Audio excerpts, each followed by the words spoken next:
Welcome back to the Lip News. I'm Mark Sobel, and I'm very happy to have a guest joining me in the studio. And it's Halloween week, and here in the United States and across the world, we have an expert on the topic, Dr. Wendy Fonarow, a professor of anthropology specializing in ritual and performance.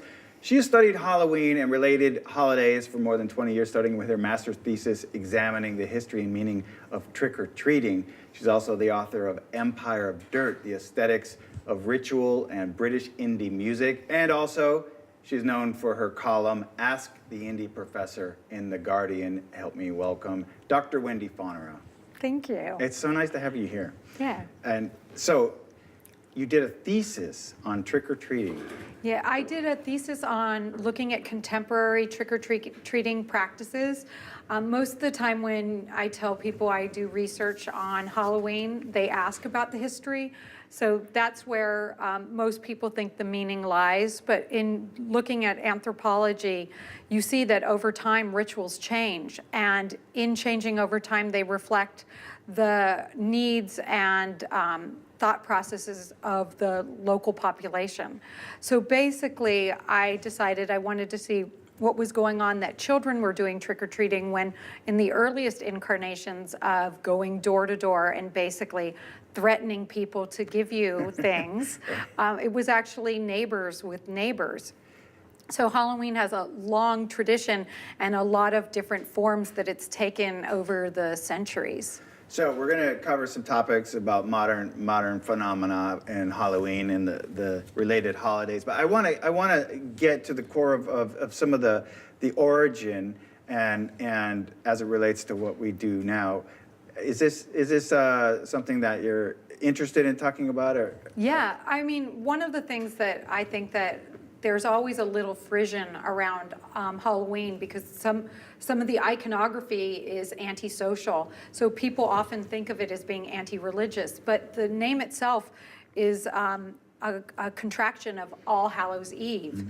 And that means it is a recognized holiday in the church. And part of it's from an original pagan practice, and actually not just one, but all over Europe you had pre-Christian traditions. And when the church was solidifying its power, it made a really savvy move. Instead of outlawing indigenous traditions, what they would do is instead baptize them. So instead of saying, well, you're celebrating your dead relatives, they said, no, you're actually celebrating the sainted dead. And that's where All Hallows Eve came in. The earliest All Hallows Eve, and the one that's recognized by the church, was in the springtime, and that was in the 7th century. Pope Gregory I placed their original All Hallows Eve in the springtime to baptize the Southern European Festival of the Dead. And about 230 years later, when the church is moving into Northern Europe, it's when it alights on the date that we now know, which is October 31st. And so why did it move to this time of year? It moved to that time of year to baptize the Northern European Festival of the Dead. I see. And you had, in different countries, you had different names for it. The one that most informs our contemporary practices was the Festival of Samhain, which was a Celtic festival. But you found in Normandy and Brittany also this same time of year was an important transition. Most of the rituals of intensification, ones that are done calendrically, come at key moments in how you get your food. So sure. Harvest, yeah, where you're actually bringing in the fruits of what you've cultivated and culling the herds, things like that would be done at this time of year, and it was their New Year's. So for the Celtic calendar, and also what would be the calendar that now informs modern paganism or Wiccan, this was New Year's Eve. And so lots of important things were going on at this time between one year and the next. Okay, so what brought in the whole, wearing costumes and demons and witches and goblins and all this? All right, well, because it was New Year's Eve, it was thought that Samhain, which is this Celtic festival, this was the time where all the people who had died the previous year would be making it to their final destination. So on this time between one year and the next, they could take this chance to visit their familiar haunts. And so that means visiting the places they went to when they were living. And so because the dead were thought to be out walking, it was thought that other supernatural beings could take advantage of this time and basically get up to no good. Now, at the same time, you wanted to light the way for the dead to make it to their final destinations. So there'd be village fetes and bonfires. And so people would go door to door, basically asking for contributions for the village feast. And what that meant would be being out where there are supposed to be the ghosts of the dead and other illegitimate creatures. And so people took to either guising, which would be just sooting up your face to make it so you wouldn't be recognizable to evil spirits, and then eventually masquerading as them. But that's kind of a beautiful tradition, though, of the ritual of the people who have passed that year. That's the night that they all move on. It's really actually beautiful and not necessarily scary, but sacred. Well, part of in Northern Europe, the ghosts were looked at as being sort of hostile. It's one of the things they're broadly you can look at different cultures as having sort of two different attitudes in terms of the relationship between the living and the dead. Northern Europe and also the Halloween practice itself is very much a breach of the dead society, which means that you want to have separation between the living and the dead, and contact between the living and the dead is seen as scary and potentially dangerous or leading to misfortune. It's one of the reasons why in any film, if you see a Ouija board, you know something is going to go terribly wrong. There are other societies where contact between the living and the dead is seen as a good thing. Let's settle one thing. We did a story earlier in the week. Kirk Cameron, the actor, a well-known conservative Christian, had an interview in a Christian Post basically saying that Halloween was being stolen by the pagans and that it was actually a holiday meant to celebrate Jesus' resurrection and his defeat over demons. Well, the church in some ways co-opted what was a pre-existing tradition and made it so that it was about the saints. I don't really think that, I think there's been a lot of competition over the years over what this holiday would mean, because in Britain, what you had was in 1605, the Protestants were basically in power. And there was a Catholic plot to overthrow the Protestant parliament. And what happened there is that the traditions of bonfires and going door to door asking for alms or basically demanding them ended up turning into Guy Fawkes Day. So here you had something that was once religious that becomes a British secular celebration. And then in the early days of the United States, this is what we did in the United States. Here it wasn't called Guy Fawkes anymore, it was called Pope's Day, and people would burn effigies of the Pope. So part of American history has a strong anti-Catholic sentiment.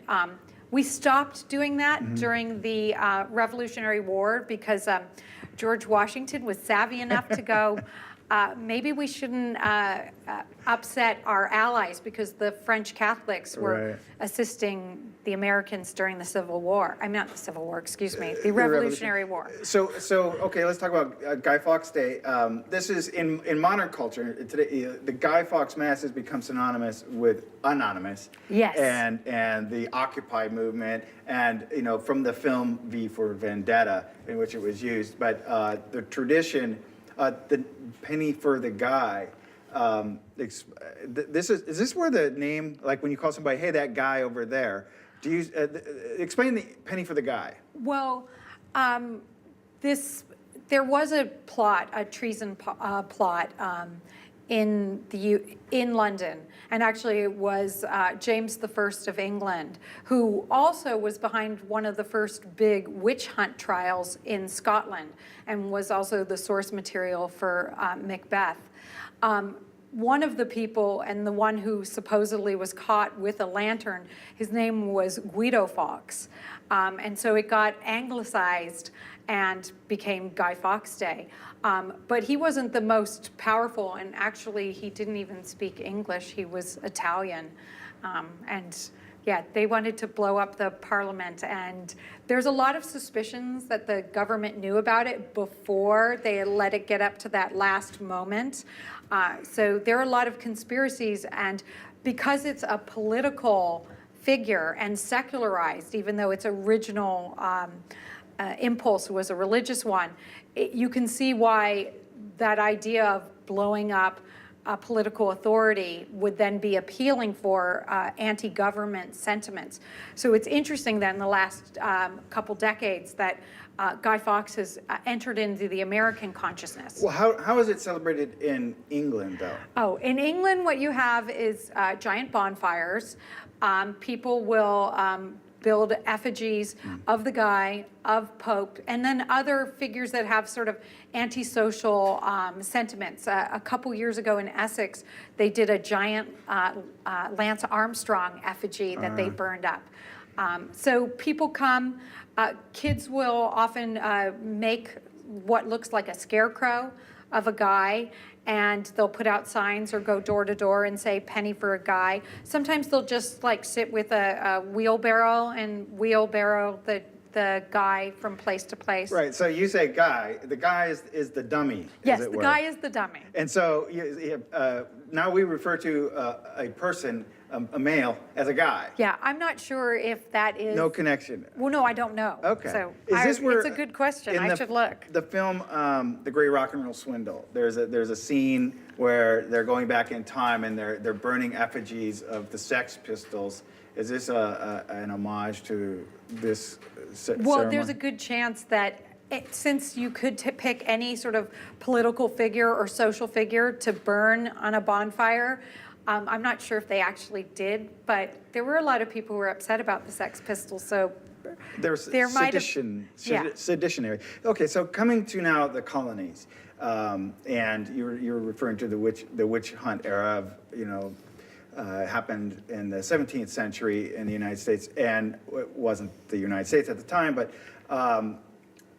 where did the tradition carry on into the United States? I think of this is where we started seeing the pumpkins and the Headless Horseman and Sleepy Hollow and Ichabod Crane. Well, for at least the Puritans, they were really against all celebrations. And it's one of the interesting things in the history of Halloween is that one of the issues that the Protestants had against what we now call the Catholic Church, but at that time was just the church, was that they had done this baptizing and incorporation of pagan traditions or non-Christian traditions. So Martin Luther, right now the historic consensus of when he posted his 95 Theses of criticism against the church was on All Hallows Eve, on Halloween. And one of those complaints was that the church itself needed to be purified and removed of these pagan components. Obviously, the Puritans took a very hard stand on that. And so they didn't really celebrate anything. They had two types of celebrations. Both of them would be providential, which means in response to something, either a need or thanking. So the earliest Guy Fawkes Day was actually called Thanksgiving because it was thanking God for basically saving the king.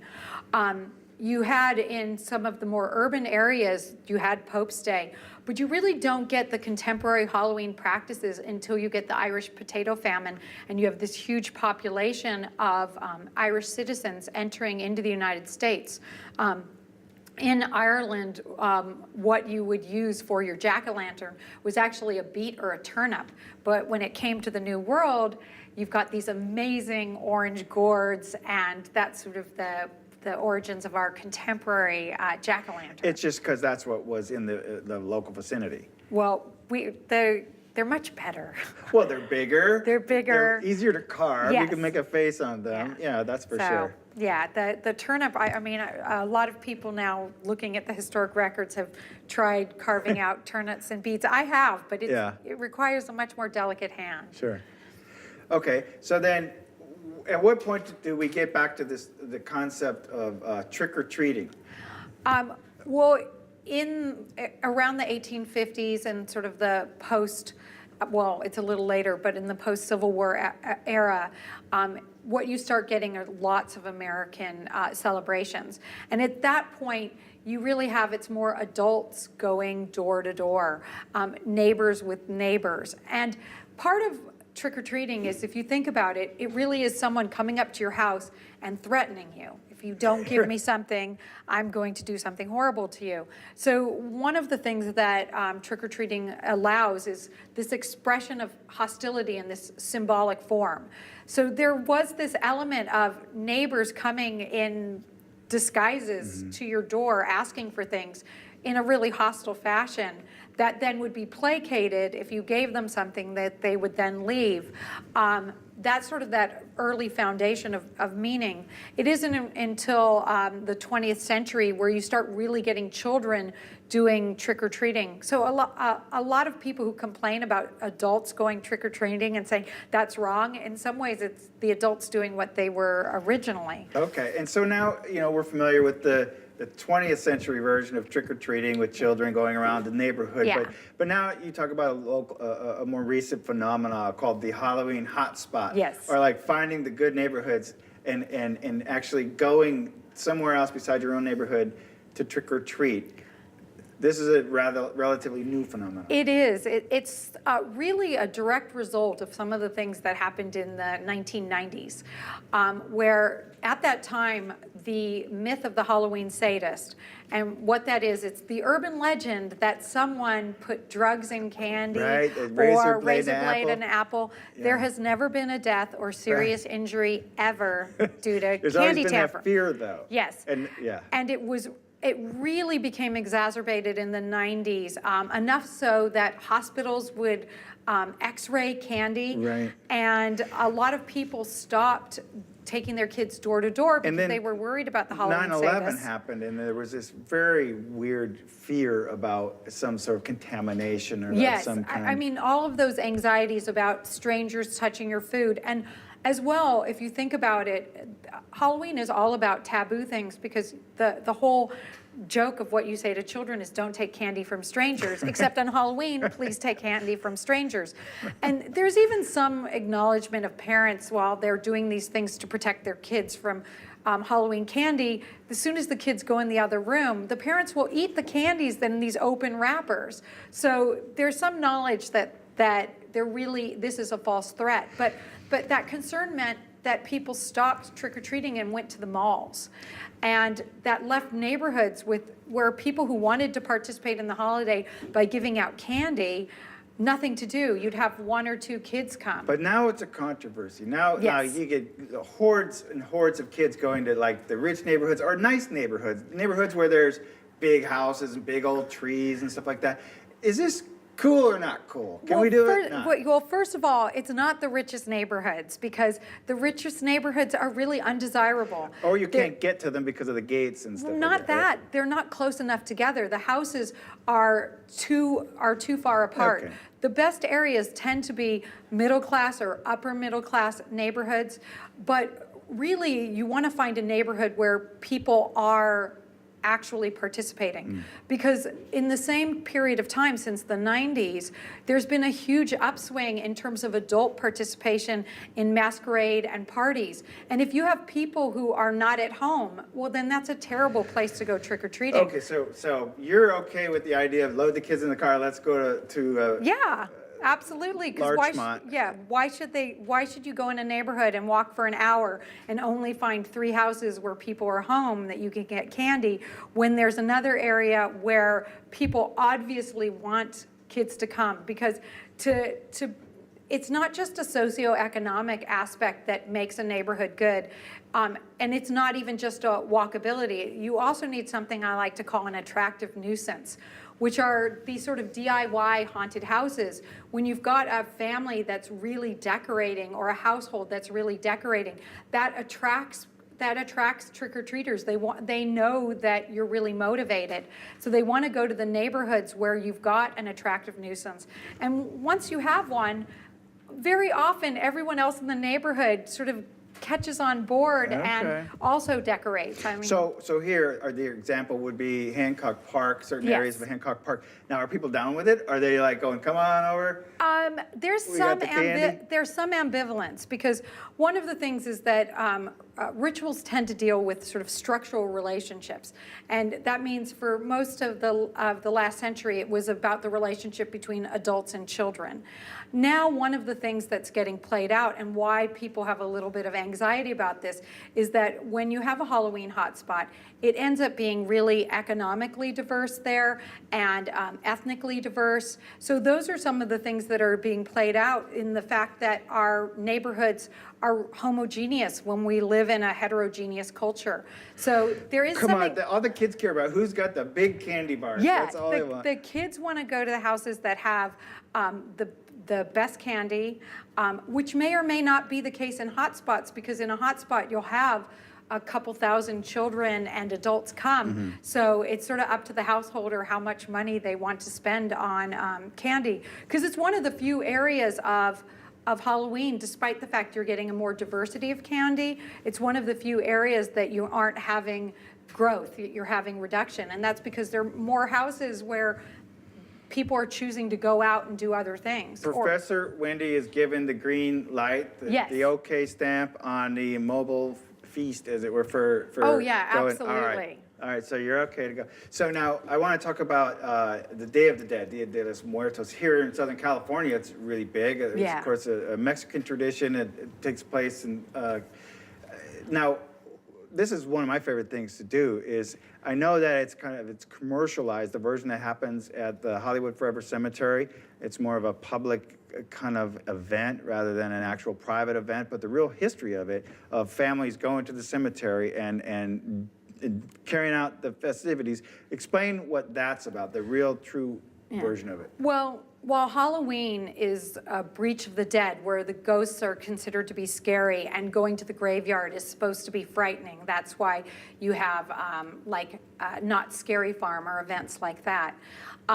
What you have with Day of the Dead, it's much more like a family reunion, where instead of thinking of the dead as being scary or dangerous to the living, the dead are viewed as really sort of assets to the family and working on your behalf in the supernatural realm. So Day of the Dead would be a cult of the ancestors society, where when someone dies, you continue to cultivate that relationship.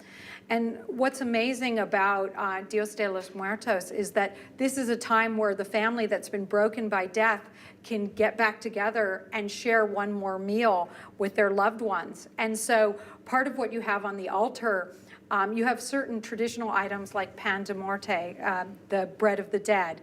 But you also put things that are specifically desired by your dead loved one. So if your dead loved one loved mole, or loved sushi, or liked smoking cigarettes and drinking tequila or having scotch, you put that on their altar, because this is not the time where you're like, oh, that's not good for you. You're already dead. So on some of the altars, not necessarily in this photo, but some of the altars, the skeleton, the calacas is calavera. Is that, oh, yeah. They're figured in a way to show the people actually doing the things that they used to do. In other words, it was almost like a puppet show of the dead person's skeleton. Yeah. And is this taken from indigenous culture, or where did it develop? Yeah, well, in the original tradition of Day of the Dead, it would be a 2-month-long celebration, where you first had a month where you'd be celebrating sort of the dead babies, and then the second month would be celebrating all of the dead. And you would have things like the calaveras, and when you look at contemporary celebrations, you get to see some of the pre-Christian traditions as well, the Aztec traditions and Mayan traditions, where with the dancing and things that you would find pre-Christian. Cortez. But do you believe, do you think, or do you know whether or not that tradition actually existed using the actual skeletons at one point and was replaced? I actually don't know. I don't know. I know that there's been a long tradition of using sugar, but I'm not sure of the historic origins of that. I find this to be a really beautiful, beautiful tradition. And you get to see the people's love for their family. And at the Hollywood Forever Cemetery version, you can go around and see the altars that people have made, and they're there for, they really do it up because it's a competition. Yeah. But you can see the love for their family, and you can see, you can actually see the people and get to know them, something about them by the way that they've constructed this altar. I think it's a beautiful tradition. Yeah, when you have things like Hollywood Forever, it really is, in some ways, allowing for those orphans. And what I mean by that is that you've got someone who's having their own family reunion at the graveside, and they're allowing strangers to come and visit and sort of partake and participate in their family traditions, because you have altars in houses as well. And everything about Dias de los Muertos is about trying to get the dead to come back. The marigold petals, the aroma from them are thought to solicit the dead, whereas the jack-o'-lantern on Halloween is supposed to scare them away. So you have very different relationships with the living and the dead, where on Dias de los Muertos, it's all about having the dead come back and join you again, and it's seen as a joyous family reunion, whereas with Halloween, it's sort of we have fun with the fact that the dead are scary, and we do deal with all sorts of things that are taboo and frightening in society. We're getting close to it. We're running out of time, and, Okay. and there seems to be so many things to talk about. Like, before we wrap up, I want to talk about this idea of animal costumes nowadays. Yeah. Come on, has this gone too far? Do we need it? Do we need animal costumes? Yeah, we need more animal costumes, Look at- actually. oh, come on, that's Yeah. actually Well, pretty good. And this is one of the major trends you find in pet costumes. You find a major trend of having pets dressed as things that are edible. Yeah. This is brilliant, Yeah, modern technology Yep. figures as well, which tends to be sort of what I call adult humor. But one of the interesting things that you find with pet costumes and infant costumes are though babies and pets have no choice in their costumes. That's So true. this is the acting out of parent or owner's fantasies on their animals. And what this does, if you think about it, some of these costumes are actually quite hostile. Other ones present the animal or the child as something that you could possibly eat. This one's a nice one because the taco dog. yeah. One of the other modern trends that you have is that there's always been a thing with like couples complementary costumes. Sure. But now what the couple is expanding. So you'll find like a mother dressed as a spider web and an infant as a spider, which I guess that means the father's supposed to be the fly. But it's a way of showing that you're together, because on Halloween you get to act out the costume. So if you want to make sure that you leave with the person that you came with or with the family members you came with, it's a good idea to have compatible costumes. So here you've got an entire family dressed in a way that says we're a family. So it's not weird for the folks to get dressed up, taking the kids out to trick or treat. That's cool. For me as an anthropologist, I tend to not say whether it's good or bad. All right. I just analyze it. But I do like that on Halloween, that this is a holiday that people are motivated to participate in. So we're looking for psychological payoffs, because you don't have to do this, and people who don't like it don't do it. So tell me, yeah, we're wrapping up. I'm curious, what is the nature of our fascination with the dead and with death, and why we celebrate it in this way? Well, because there isn't a society on earth that's cured death. So death and the relationship between the living and the dead is an irresolvable cultural conflict. Families will always be broken by death because we haven't solved it. So every society has some sort of expression or ideas about what is the relationship between the living and the dead. And also it's something that we don't know what actually happens. So it's our fantasies about how the dead feel about us, because no dead person has come forward yet and said, on behalf of all the dead, this is how we feel about the living, or we don't exist. whatever it is. So these are cultural fantasies that get played out there. Yeah. I really appreciate you taking the time to come by and talk with us, Wendy. It's really an honor. And I hope that we have a chance to do it again, maybe at Thanksgiving time. Possibly Thanksgiving. Dr. Wendy Fonarow, our guest here on the Lip TV. Thanks so much for being there. And leave a comment. If you have a question, maybe Wendy will pop on there and answer it for you as well. If you haven't already, subscribe to the Lip TV.